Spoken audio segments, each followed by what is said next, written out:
what does it mean to do that collectively across all of your agents that you're hiring? So we have a new workforce essentially of agents who are doing work on our behalf that we're hiring to do this job. Orchestration is how do all those pieces work together? We have about 800 of these agents at Zapier that are doing work on our behalf, triggering on different schedules or events that are happening in the real world, going and doing the work and coming back and say, hey, I did this work. What do you think? The very first thing we did was just call the code red. I mentioned that a little bit earlier, but I think it's important to do something that says, hey, we're in a moment, and this moment is not like any other moment, and we need to do something about it. Who is doing it? What is the data? And where are they sending it? Do we have the right policies? Are those policies enforced? And then can I see that those policies are enforced? Hey, this is Carlos, CEO at Product School and your host on the Product Podcast. Today's guest is Chris Geoghegan, VP of Product at Zapier, the automation platform that has become the connective tissue for over $3.4 million businesses, ranging from early-stage startups to 69% of the Fortune 1000. Zapier allows anyone to connect over 7,000 different applications to automate complex workflows without writing a single line of code. They have scaled into a $5 billion valuation with over $400 million in ARR, all while remaining profitable since 2014. During our conversation, we explore how they are orchestrating over 800 AI agents internally to manage everything from complex product demos to engineering triage, giving their team unprecedented leverage. How product managers can shift their mindset from designing rigid UI flows to probabilistic AI outcomes. How to build a moat to not die when LLMs like ChatGPT or Claude release a competitive feature. Let's dive in. Welcome to the Product Podcast, Chris. Awesome. Thanks for having me, Carlos. Chris, as a fun fact, I've been using Zapier for many, many years, way before AI was cool. And it was funny when I realized that you've been there for almost 10 years and you were the first ever PM there, right? Yeah. It's been quite a journey. I joined, obviously the founders were leading the product, and I joined. Mike Knoop, one of the founders, hired me and said, hey, what's the first feature you want to build? And so the very first thing I worked on as a PM at Zapier was Zapier for Teams. Up until that point, it had just been like a solo player product. So that was my first project. It's always so hard for a founder, especially like a product-minded founder, to hire a PM and kind of delegate the baby a little bit. So how were you able to help with that transition while you still create a space for the founder to influence the vision? Yeah. I mean, that's the thing is that, even now, the whole way along, the company strategy and the product strategy go hand in hand. There's no separating the two when you're a software company. And so I think the main thing has been, I think Mike did a really awesome thing when he hired me. He said, just go listen to our team, go listen to our customers, hear what they're telling you, and then come back and tell me what you want to work on. And so that was sort of like how that first project came about, is like just deeply understanding who our customers are. And I think when founders see other people caring as much about their customers and the business as they do, then it's possible to, trust and hand over the reins a little bit. That's the dream case scenario. The reality is that it's almost impossible to find someone who actually cares as much, but also has the ability to really push back and create a space for founders to have a voice while still obviously taking the lead on what's important. So I'm glad that you definitely proved that right. It's been almost 10 years and you are now the VP of product. Yeah, it has been a fun journey, and I deeply appreciate the founders trusting me along the way. So let's talk about the current times and the future. We are in the AI era, and when Zapier started, that wasn't the AI era, right? I started as this cute tool to connect other tools and automate some workflows. And maybe it would be good to set the tone and kind of explain a little bit more about the expansion of your product, as now there are more and more capabilities available. Yeah, I mean, maybe it's helpful to just do a very brief history, because when Zapier first started out, it wasn't even a workflow product. It was the ability to connect a trigger to an action. And that's all there was when it first started, was the ability to connect a trigger and an action. And what we saw was customers were actually going out of their way to figure out how to build more complex workflows. And so the company had to evolve at that point. It was about 2016 into, actually, we're not just, connect this to that integration platform. We are a workflow company. And so we evolved the product to support the needs. And I think that was sort of like one of the biggest moments that I was around for anyways, where it started to really change the nature of what we're building. But there's a few moments along the way where that had to happen again. So as we evolve this workflow product, we start to realize people are building complete software solutions all on Zapier. And when we looked at it, they were bending the will of software to sort of like suit their needs, using Google Sheets as like a database, for example. And we all know Google Sheets is not a database, but folks were using it in that way. And so we leaned into that and we said, how do we help people who are already using Zapier to create complete software solutions? What are the missing pieces we need to go and add? And so we added Zapier tables and Zapier interfaces so that people had the missing components, not just a business logic, which Zaps are, but also the back-end storage layer, tables, and the front-end experience of interfaces and forms. Maybe fast forward a little bit more and you're in the AI era, and we realize a few years back, GPT-3 comes out and we need to call it code red, right? We say, like, we see what's happening here. This is going to change the landscape of how software is built. And we are a software, but we enable people to build software without writing code. And AI also enables people to build software without writing code. And so we called the code red and we leaned into that and we said, how are we going to reinvent our business to be able to support people in this new paradigm? I would say it's such a privilege to have passionate users that are able to hack your product in ways you couldn't even expect. And that informs really how to better productize those use cases. And I think you guys are a good example of that. Um, as I hear you talk about the evolution of workflows and now here agentic workflows, maybe good to clarify what is that? What does that really mean? What is the difference between like a workflow and an agentic workflow? Oh, yeah, great question. But I think the lines are blurring. So, when we talk about agents, we talk about a few things. We talk about the ability to have access to knowledge, the ability to take action on your behalf, and the ability to reason, sort of loop through a problem towards an outcome until you've actually solved for that outcome.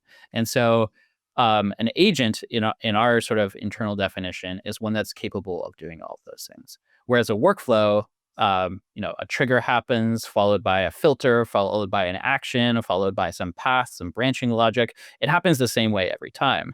Whereas an agent is able to change course depending on what information it gets at that current step. In my opinion, I think not every workflow needs to be an agentic workflow, right? There's still a lot of Right. valid use cases where the output can be deterministic, and you probably want to create a space where there's possibilities to have different workflows depending on the situation. That also takes me to the next phase, which is now we're hearing this word orchestration a lot. So as an evolution or an elevation of the agentic workflow terminology. So what does that really mean as you start tackling more of a business problem for the user and not just the automation of a workflow? Yeah, the best analogy I have for this is like thinking about hiring AI like it's an employee. You have to think about, how would you hire any employee? You have to onboard them. You have to give them the knowledge and the context to do their job. And you have to assign them like a really good job description. And so orchestration is sort of like the collective, what does it mean to do that collectively across all of your agents that you're hiring? So we have a new workforce essentially of agents who are doing work on our behalf that we're hiring to do this job. Orchestration is, how does that work? How do all those pieces work together?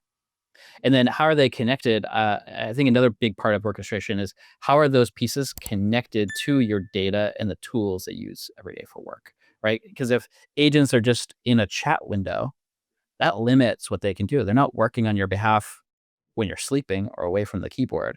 And so how do you think about connecting your agents into triggers and actions that allow them to work on your behalf even when you're not at the keyboard? And I think this is becoming more and more relevant as enterprises realize that it's more powerful to have a variety of agents that are highly specialized in some situations versus a more generic agent. So you truly need to orchestrate a bigger number of agents. Yeah. I mean, the way AI works is every time you make a call to an agent, you're rehiring them again for the very first time. Like, agents don't have memory, right? They're like a brand new baby or a goldfish in a tank. They've forgotten everything you told them last time. Even all the context you have about the conversation is fed through to the agent every single time. And so I think when you're thinking about orchestration, you're also thinking about, one of the main things you're thinking about is context engineering. How do you make sure that the agent has access to all the context it needs to make good decisions, and then has access to the tools that it needs to take action? It seems like the connection between those agents is can be done in different ways. So I also want to talk about the evolution of the API and how now MCPs are helping with that type of orchestration. Can you help us clarify what's the difference between an API and an MCP, please? Yeah, for sure. So with an API, you can give an agent documentation and you can say, hey, go query this app for data or go take this action. And it can write software that would then go and use that API and go make the call. So it can do that. Whereas MCP is a little bit different in the sense of there's a standard way to define access to all the tools that you have available. Those tools could be API calls, but they could also be um, pieces of code that run, what have you. They're just tools that are available to the agent. And there's a description. The key thing here is there's a description that defines how and when the tool should be used so that an agent isn't necessarily writing an API recall from scratch every single time, but it can know, hey, I need to use this tool, and this is the set of inputs that make this tool work. And I'll fill in those inputs accordingly to, what my task is at any given time. I want to address a couple of big elephants in the room.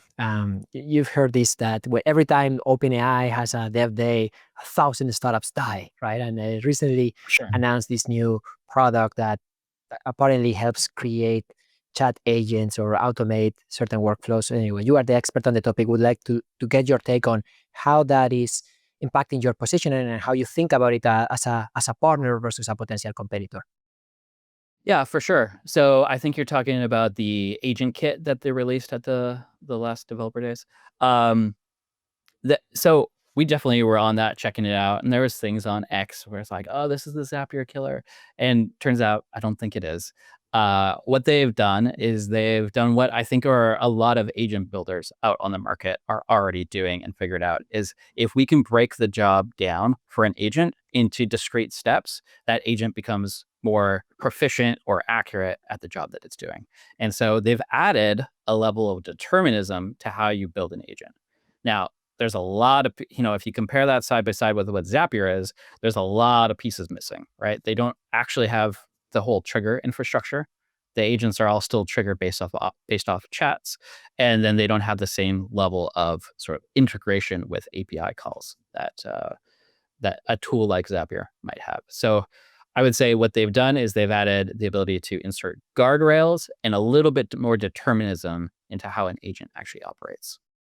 I'm seeing kind of a movie play out across different categories within product. For example, Okay. AI prototyping. So many different products these days that offer that type of functionality, and they're all raising capital and they're all generating some revenue.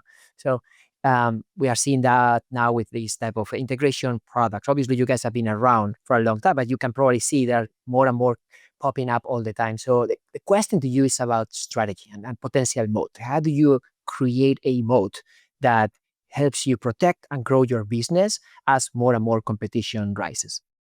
Yeah, great question. So, I mean, generally speaking, the way we've thought about this in Zapier is our moat over the last decade has tended to be the a vast number of integrations we have. We are the most connected platform for whether you're connecting AI or you're doing automation. We are the most connected platform out there.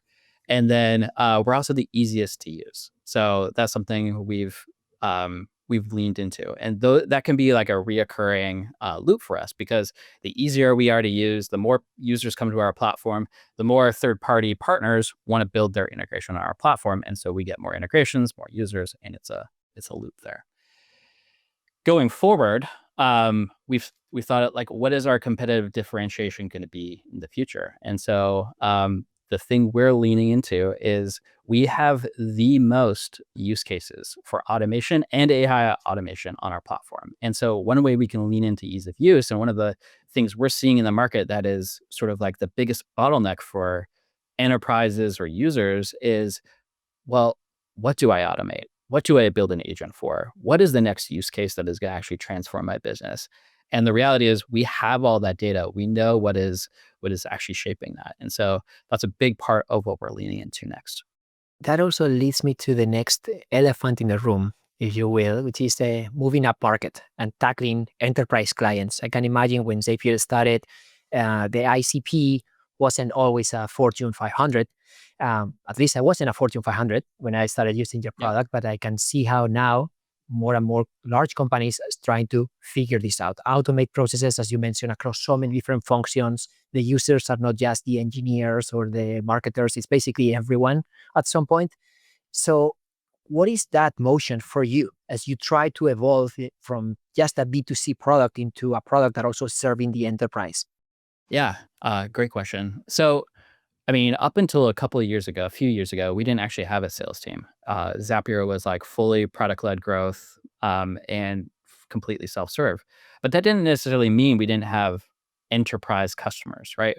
There were a lot of customers that had either grown up using Zapier or they had pockets of people who were just like innovation forward and wanted to figure out how do I do marketing in this new world. And so we had a lot of, I would say, existing enterprise customers who had even come through the self-serve door.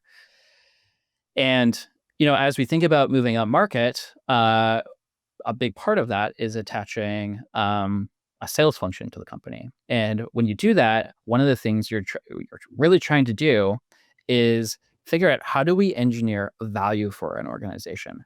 How do we deeply understand not just the individual user's need? That's where self-serve is really good. If I can understand what your needs are through software and then present you with a working version of that feature or that automation you want within a few minutes, like we're probably going to win your business. Whereas with an enterprise, you're trying to understand at the highest level what are the things that are causing that organization concern or slowing them down, and how can we use automation to really transform. And so it becomes not just a hey, here's what the product can do for you, but what are the cultural changes? What are the leadership changes? What are sort of like the org-wide tools you need to actually enact this change you want to see in your organization? And how can Zapier help support you in that? So I think that's probably been one of the biggest mindset shifts. It's like, how do we go about engineering this value at an org-wide level?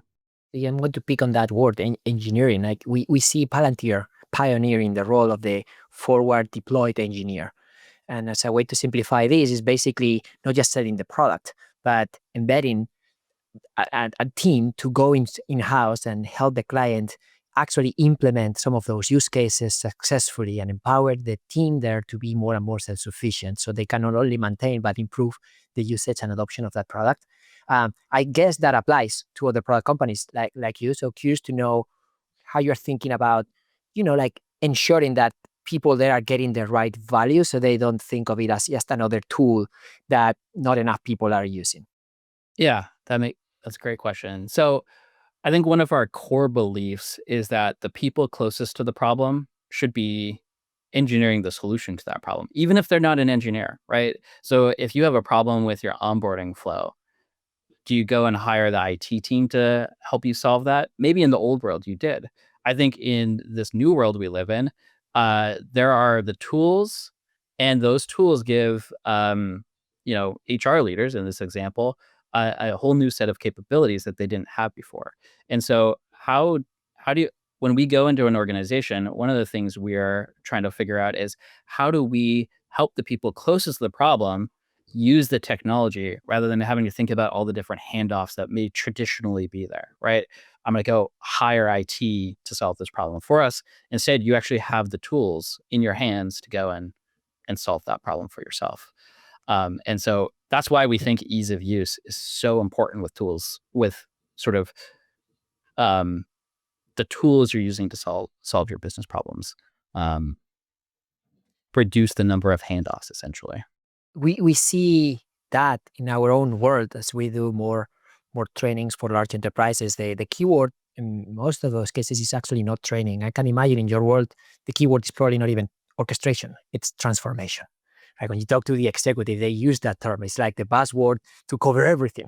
But then it's important to unpack it in ways that actually measure that business impact. So curious to know, how are you able to connect the value that you create with the specific business outcomes beyond just X amount of workflows created or something that sounds a little more lower level?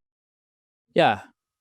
So using adoption and transformation, which are totally buzzy words, but the way I think about it is adoption is how do I use these new tools to do what I was already doing just more efficiently? Okay, same process as before. I've just automated some part of it, or I'm using AI for some part of it, and it's making it faster. And that's great. Like that's adoption. Transformation is thinking, how can I do something that I've never done before that would change the way we work? So not only it's not changing an existing process, it's actually going and doing something you couldn't even do before. And I think AI certainly helps us do this. I think automation in general certainly helps us do this. There are a lot of business ideas that exist because of Zapier that just would not be fundable businesses if they couldn't automate a large portion of it, if that makes sense. So that's my sort of definition of like transformation is like, what does it enable you to do that you couldn't do before? I love that insight. I see that, and we try to apply it the same way. Like when a client use this big buzzword, sometimes it's just harder to digest because not everybody has the same definition. But if you can break it down into smaller steps and be like, okay, maybe step number one is we're actually going to automate your workflows. We're just going to do what you are currently doing faster, better, cheaper, whatever it is. Maybe the next step is to actually start thinking in terms of what is it that it's not happening today that can be done thanks to these new capabilities. Mm-hmm. Mm-hmm.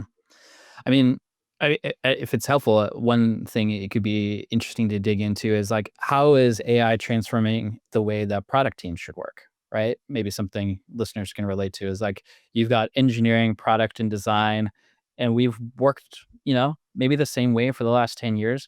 How is AI actually not just, being adopted into those teams, but how is it transforming how we get work done? Let's dig in. Okay. One of the things that stands out to me is sort of this analogy of like, if AI is a teammate, how are you thinking about onboarding them? So like the first thing that stands out to me is this context that you need to give AI. And I think the thing I've heard people relate to is like, when you use AI, what are you actually doing? Like think about the last time you went into Claude or ChatGPT. Like what were you doing when you're interacting with AI? Is that Carlos, a question for thoughts? me? Yeah, a question for you. Yeah. Well, I mean, very timely question because as I was researching you Yeah. for this conversation, I basically have a GPT that helps me get intel on my guests and put it together in a format that saves me some time. Okay, so that's a super cool example. I imagine that GPT has some like core instructions that are the same every time, right? Some maybe templates or here's how to return the results. And then you're also giving it some context about me. Okay, this is name, role, title, where they work. And but basically what you've done is you've context engineered a GPT or an agent that is doing a job for you, right? You've onboarded them. You've given them the information they need to do their job. Now, you did that as a individual. What if that job was actually like a team sport? Like, what if we thought about, the whole engineering team, the PM and the designer working in the same space, building that context together rather than building it in silos? That to me feels something transformative. That would change how we actually get our job done. Does that resonate? Totally. And obviously, the thing that comes to mind here is that those agents, they live across different applications. If we want to truly orchestrate this in ways that they start feeling more like partners and not just like a very basic flow. So how does that manifest in your own team in terms of the number of agents that you have and the different other tools that you use to make sure that they are set up for success? Yeah. So I think at Zapier, the last count, we have something like our team has 800 different agents running at any given time. And now that kind of leads to the second point is like, well, you've given it all this context, but you have to go into ChatGPT and fire it off every single time. It's not working on your behalf. What if that agent was connected to your calendar and it knew you had this upcoming podcast recording with me, and it just automatically kicked off ahead of time. Now it starts to feel more like an employee who has agency, able to, you know, do work when the work is needing to get done, even if you're not at the keyboard, right? And so we have about 800 of these agents at Zapier that are doing work on our behalf, triggering on different schedules or events that are happening in the real world, going and doing the work and coming back and say, hey, I did this work. What do you think? And I think also that the training iteration there is much faster, right? Because probably the first time you set up this agent, they don't have all the right context, or you don't even know exactly what you want. But there are easier ways to train them within new information, or maybe some of the outputs they are giving you, to narrow down their success to what you are expecting. And so you'll have to wait for a feedback session in order to generate some reaction. Yeah. And then if you independently are the only one generating that feedback, it's going to get better, but slowly. But what if there was, anybody in the organization could say, oh, I saw the output and I want to go improve that agent. Well, that agent is shared, version controlled, and you can go and like update how that agent operates. Love to hear some examples of agents that you have working for your product team, and how that is helping you. For sure. Well, I'll share some personal examples, the ones that I use on a daily basis. Uh, one is this one that goes on every day at 8 a.m., goes and looks at my calendar, looks at all the meetings that I have, and then kind of iterates through each calendar event to go and say, okay, can I use Glean to understand what documents exist and that maybe I should read ahead of the meeting? If it's somebody external like you, Carlos, it would be, hey, go do a little bit of that research about who Carlos is and maybe give me a little brief. And so every morning I get like essentially like a walkthrough of what my daily agenda looks like. That's just an example of like a personal productivity one. Maybe an example of a team one that we've had recently. We had every week we were leading up to September, we were working towards this big relaunch of our Copilot product. Copilot is basically takes some text and then it builds out in Zaps, tables, interfaces, agents, whatever you've asked it to build. And we had a big launch coming in September, and we wanted to sort of coordinate all of that weekly updates in one spot. So we hired an agent to basically go look at our weekly demos channel, find all of the demos that were relevant, look at the transcripts and the notes from that, and then write a summary to say, hey, team, this is what got shipped and built this week. So that's like another example. I love that you use the term "we hired an agent" instead of "we created an agent." Yeah, I think that's a really good paradigm, because when you think about onboarding somebody, like what is the information they need? And then do they have the software and the tools to get that done? Right. So you can kind of think of the prompt as the onboarding, and then the tools to get your job done is like MCP, or if you're building a Zapier agent, the actions that it has available to you. And obviously, at a company like yours, must be so crazy to see behind the scenes, right? Because you are ultimately the creator of a lot of this type of orchestration. So you're probably drinking your own champagne in massive ways. Taking the conversation back to enterprise, one of the classic challenges for them is that they're constrained to a certain suite of tools. They might be like, well, we're only authorized to use Microsoft, for example, or whatever it is, right? Or, hey, our data is so, we need to be very careful about how we're sharing this information. And that's usually why a lot of startups or companies, they cannot penetrate those accounts, even though their products are objectively better than some of their incumbents. So I'm curious to know how you are figuring that out to prove that your product is not just better, but also safer and available for an enterprise account. Yeah, great question. This is obviously top of mind. The statement that I kind of have in my brain about this is, what IT and security care about is who is sending what data where, right? Who is doing it? What is the data, and where are they sending it? If your product can answer those questions clearly, that's observability. If your product can put controls in place around that, right? That's access control. And so if you have those two pieces together, that's ultimately what people are looking for when they talk about AI governance, right? Do we have do we have the right policies? Are those policies enforced? And then can I see that those policies are enforced? Does that make sense?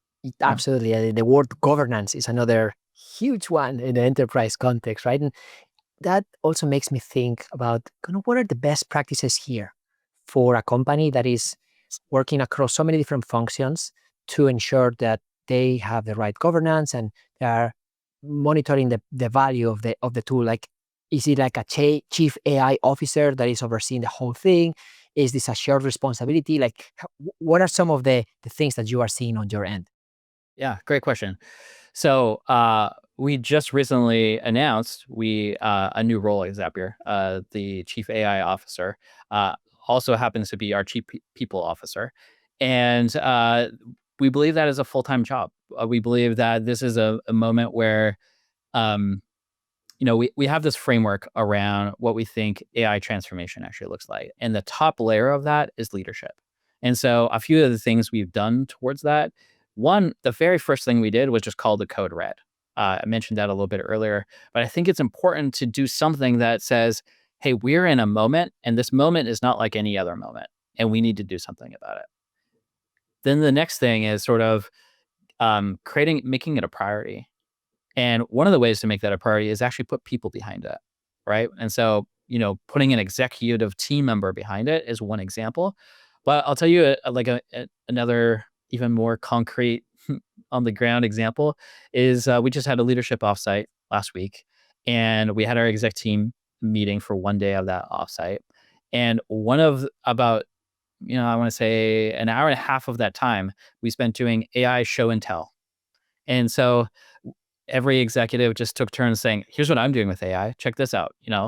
And I think that's a really important thing because if you want to create transformation in your organization, execs have to be hands-on with the technology. They have to understand what AI can do and where the boundaries are. What can't it do right now? And then constantly going back and checking those assumptions because it's evolving so quickly. What it can't do is going to be different tomorrow. And so I think, yeah, there's a big piece around leadership that if you're wondering where to start, that's where I would start. I 100% agree with that statement. In fact, I think that applies to any transformation, not just AI transformation. I think the nuance here is that you can't just support the transformation from the top. You also have to commit. And the commitment here means building with it. You can't delegate too early, kind of buy the tool, send the AI memo to everybody, do the hackathon, and then expect that people are magically going to start generating value. I mean, they can magically create stuff, but the connection of that stuff to actual business value needs to be kind of enforced. And this is not just a one-time push. Yeah, and if you're a leader saying we need AI transformation and you're not using the tools, people will see through that very quickly. So I think to have sort of integrity and authenticity in asking for that change, you have to be hands-on with the tools for sure. Chris, I loved having you on the pod, geeking out on how you're actually building and drinking your own champagne and using that in ways that are also helping many other companies do that at very different stages of maturity. And so thank you so much for your time. Thanks for having me, Carlos. It was great to be here.